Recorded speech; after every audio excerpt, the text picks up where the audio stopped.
I don't know what it is about Bernie Sanders that he can't seem to get a fresh shake in the media. Now, the media just stays on Bernie. The media beats up on Bernie like he stole something. Now, there's some people in the media who do a better job of beating up on Bernie than others. Some of them are very consistent. Some of them have had a spoon, one of those big wooden spoons that your mama had in the kitchen or grandma had in the kitchen. Well, they've had that stuff shoved up their asses since 2015 for some strange reason. If you ask me, there's a memo that went out that told these types of journalists, corporate journalists, beware of supporting Bernie. If you do, see it. One of these such scoundrels who for some reason was given all types of uptick, all types of support by the mainstream media. Oh, everybody was talking about this guy. You may know him. They called him the numbers guy. Yeah, you remember that guy? Oh, he's so magical. He can make numbers do things. I'm talking about Nate Silver of 538, right? You remember that guy? Guy who got the election totally wrong, but still for some reason, people still give him credibility. That guy who dissed Bernie every chance he could get. You may remember like Hillary was kissing his ass on some show she was on. She's like, oh, yeah, well, according to the numbers guy, Nate Silver, we have nothing to worry about. Then it was, oh, no, according to Nate Silver, I'll make a comeback. I'll go up in the polls. I know I never go up in the polls, but I'll go up in the polls, Johnson. Yeah, that's what I'll do. I never do better. I always do worse. But for some reason, this time I'll do better because Nate said it. Yeah, we all know what happened there. Well, anyway, Nate Silver's been on the tear lately. Guess he wants back in. People still pissed off at him because they picked out drapes for their homes in DuPont Circle and Georgetown in D.C. All to have to return their security deposit. Then they find out, no return on security deposit. Your corporate scumbag. So people are pissed off with Nate Silver. So he's making life difficult for people. Those people are Bernie Sanders or anybody who supports Bernie. So here goes Nate Silver. Check this out. Now, this is Nate Silver's tweet that started the whole maelstrom.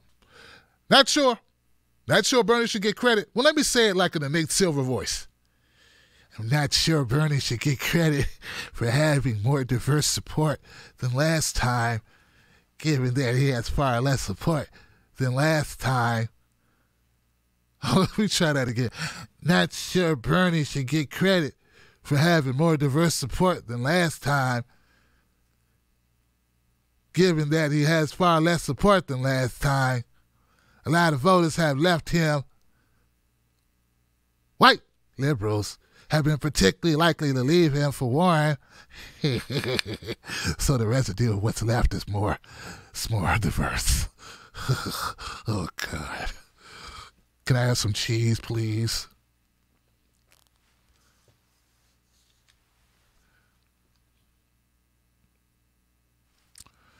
Yeah, that's Nate Silver, ladies and gentlemen. Give it up for Nate Silver. I'm the only one with the audio of Nate Silver actually reading that tweet as he was typing it. So, look, here's the thing about Nate Silver. He's a very unfair bastard. That's what it is. I mean, that's the only way I could describe this, man.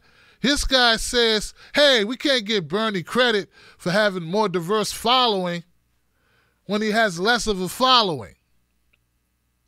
You know, for a numbers guy, Nate, it's kind of hard to understand why you can't add up that there are more people running this time.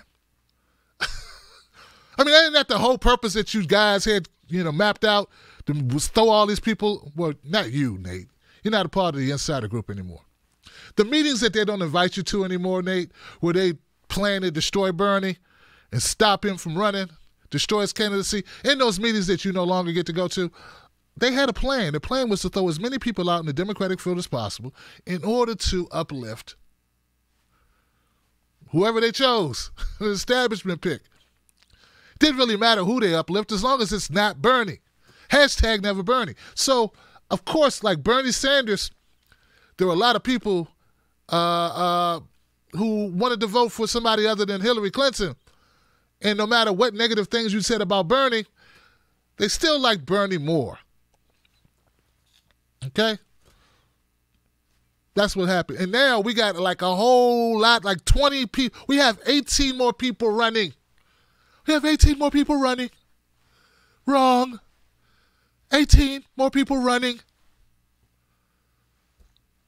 So, yeah, if you could get more people to support you than when there were just two of you, I mean, that would be like magic, Johnson. Nate Silver doesn't make any sense at all, guys. I'm sorry, it doesn't make sense. So, as it stands now, Nate Silver, when he was brought to his attention, that, hey, Nate, that doesn't make sense, man. Last time when he ran, it was only him and Hillary. Now it's him and Hillary and Delaney and Tulsi and Elizabeth and Yang and Corey and Buttigieg and Biden, and there's a lot of people running. and also, what's also disingenuous about this whole thing is Bernie Sanders caught a lot of flack last time out because they said Bernie Sanders didn't appeal to, black people. And I took offense to it because I like Bernie, and, I know a lot of other black people did like Bernie, but they said we didn't exist because we were black. There's no such thing as a black Bernie supporter. If you were black, you had to support Hillary. And if you didn't support Hillary, they saw you as a supporter of Donald Trump. It's just the rules. I don't make the rules, Johnson. That was the prevailing myth in the Democratic Party. That is what they pushed. In fact, they got so bad, guys, where they say Bernie, they had a hashtag, Bernie's so white, because we started that hashtag because they're saying Bernie made us white. Bernie made us white. Yes, what it was. Hashtag Bernie made me white. Let me get this right. If I support Bernie Sanders, then I guess Bernie made me white. See? Team Black, Tim Black, from D.C. before gentrification, and I'm still black. And I still support Bernie Sanders. Don't believe the mainstream media. They lie to you. Because they said there's no such thing as a black supporter. I can't be Black Johnson because I support Bernie. So the horrible thing about this all, and look, this is coming from the most watched black independent media on the left in the world. Okay, and don't say Roland Martin. He's not independent. He's trying to get back in CNN any day. As soon as they open the door, he'll run back in like a doggy getting lunch who's missed his lunch. Run right back in that CNN room. I'm an independent. Started independent, we're going to die independent. The point is this, guys. The biggest knock they had on Bernie, and they used it all the time, was that Bernie couldn't get a diverse following. And now he has a diverse following, the most diverse following of any candidate in the race. And now they say it don't mean anything. And that those people who are diverse, we are residue. Yeah, said we're residue.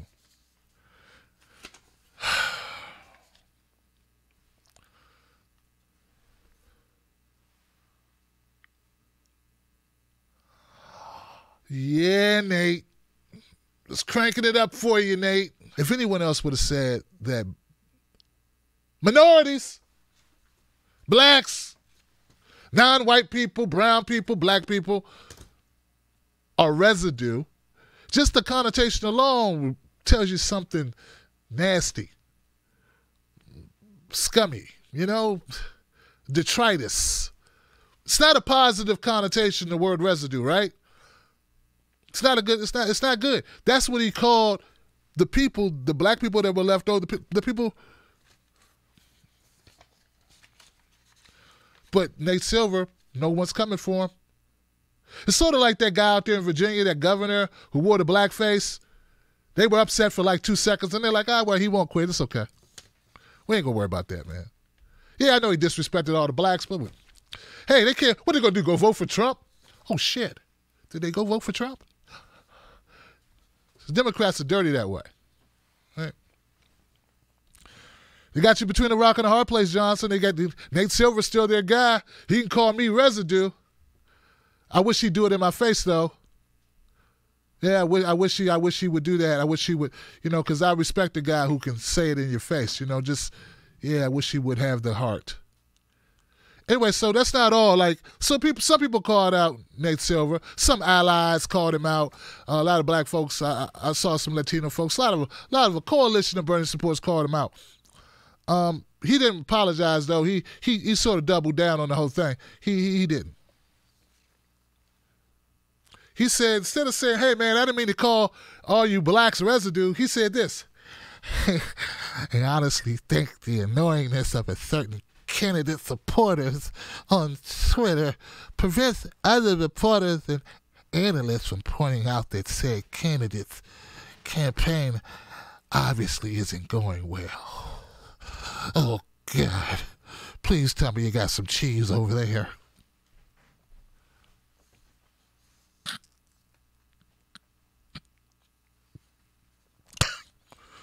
That's funny.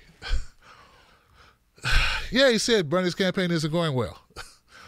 And that was his response to all the backlash when people pissed off from him referring to Bernie supporters, his black supporters, as residue. The backlash he received from his malformed sentence, his horrible word usage, was to say, hey, these guys sure are annoying. Yeah. I mean, it doesn't work. I mean, I wish it would work for me that way. I say something really weird that pisses people off, go after people, they minding their business on the internet. I say something to rouse them up. And instead of being like, oh, maybe because black people have been historically labeled horrible things, such as nigger and spook, oral slick, coon, horrible names. Maybe me calling them words that typically leave that leave similar bad taste in the back of one's throat. Maybe I shouldn't have said that. Maybe I should just say, hey man, I mean it that way. Hey guys, hey. No, hell no. What I'm gonna do is I'm gonna call those people annoying. I'm not saying that Nate Silver doesn't get a lot of retweets. He carries water for the establishment. Anybody who carries water for the establishment is guaranteed to get a lot of retweets. I mean, they wrote about this guy in the New York Times, New York Post. MSNBC had him on several times. Like, a lot of people know him. He's got 3 million followers. Somebody do a check and see if all those followers are real. All right, so I just want to see how real this guy Nate Silver is. One way to do it is to go to TwitterAudit.com. And I want to see maybe, if he's such an upstanding guy, let's see how he treats his social media account. He's not out here buying followers. I mean, a person who buys followers is probably just trying to build up his numbers as opposed to, report real journalism or be a real fact deliverer or speak truth to power.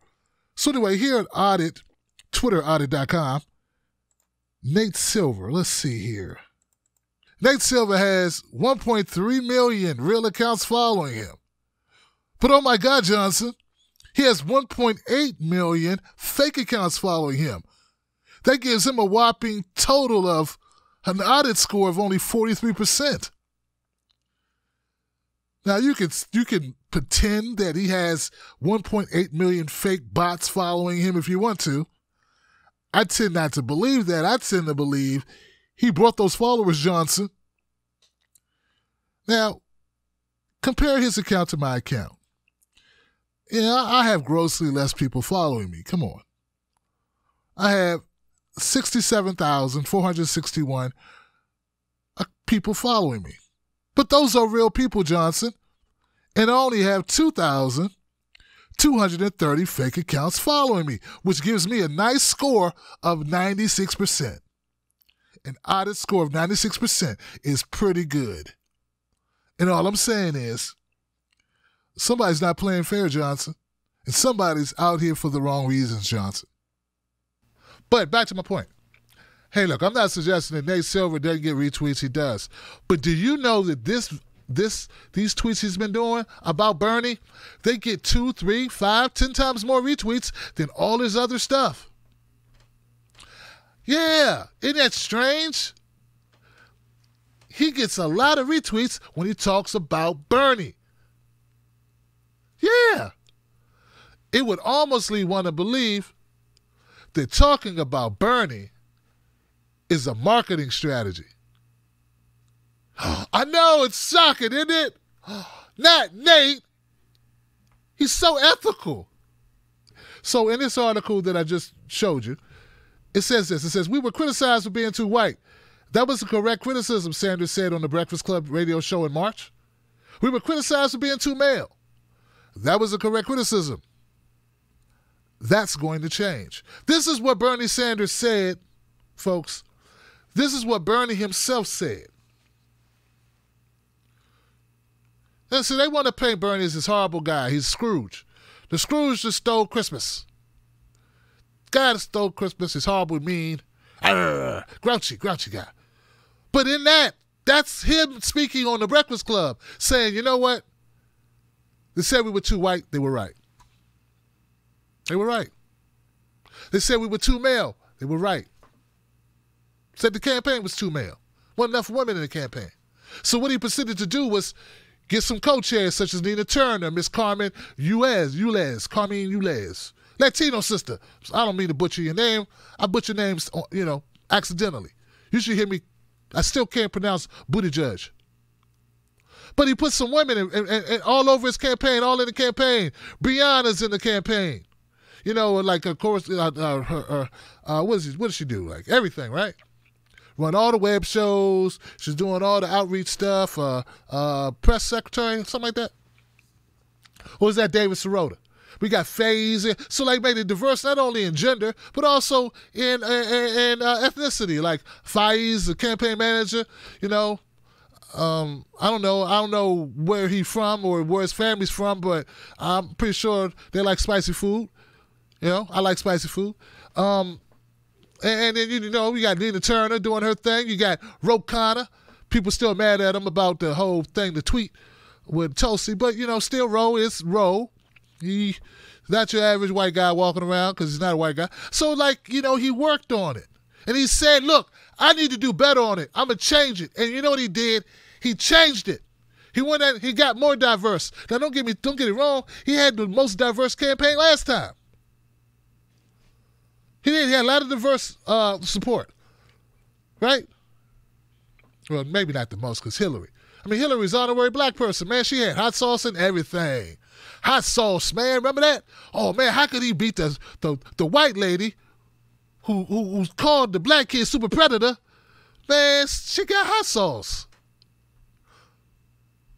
But anyway, Bernie Sanders, he said we need to do a better job, and he went out to do that, and then he gets lambasted for it. He gets no credit for it. The people that he attracted, that stuck with him, that happened to be diverse, they're called residue. Not even called voters. Americans. Loyal supporters. Residue, Johnson, residue. So anyway, just to finish off this, it's starting to an analysis of recent polls from November of 2018 to March 2019 shows Sanders is more popular with people of color than white people. And women like Sanders as much as men do, if not more. He leads every other possible 2020 contender with Latino voters and lags only behind Joe Biden, who hasn't announced a bid yet. Now, this was early, with African-American voters. Sanders' polling numbers with black voters are double that of Senator Kamala Harris, according to the March morning consult poll. What Nate Silvers did was he proved something, guys. It's not all bad. Some things are good. You got to look at the silver lining. Get to the silver lining and look at it. What Nate Silver did is he proved once and for all, well, not once and for all, but he underscored what you already knew. Like, if anybody out there who hasn't been paying attention, they don't like Bernie. No, they don't like Bernie. They go after him every chance they get. And when people like Nate Silver go after Bernie, a lot of times it's called not criticism or journalism. It's called career building. Yeah, Johnson. He doesn't have to pay for retweets or hire consultants. He can just talk bad about Bernie, say negative stuff, and it'll go viral. So we need to recognize that, and what we need to try to do, and I know it's not easy to do, guys, but when they do these little smear tactics, and people like Silver, who we don't care for, who we've already acknowledged that's what his job is, that's what he chose, that's what his chosen job is. Well, we got to stop giving him so much play. The more you give him play, the more it helps him. It helps him that you get upset. It helps him when you go after him. In fact, this video is helping him right now because I'm saying his name. I'm just going to, but for now, I won't say his name. We'll call him little Steve Urkel. Yeah, we won't even say his name anymore. Nate Urkel. Something like that. Because he loves cheese. And he loves smearing cheese. He'll do anything to get the cheese. Smear and burn and get some of the cheese. I just want to get the cheese.